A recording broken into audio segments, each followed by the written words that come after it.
بسم الله الرحمن الرحيم الرحمن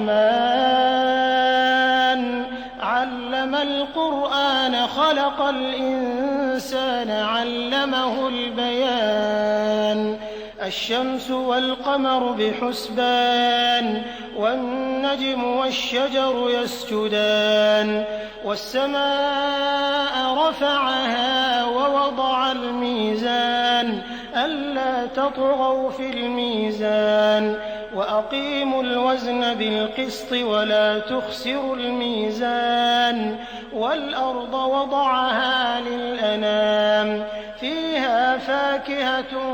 والنخل ذات الأكمام والحب ذو العصف والريحان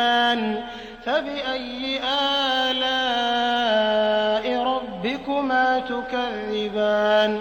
خلق الإنسان من صلصال كالفخار وخلق الجان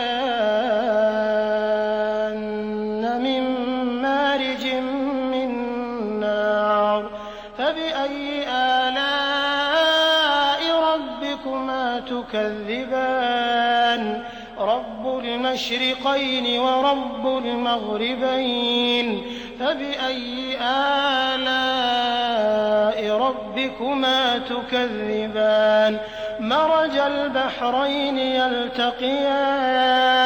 بينهما برزخ لا يبغيان فبأي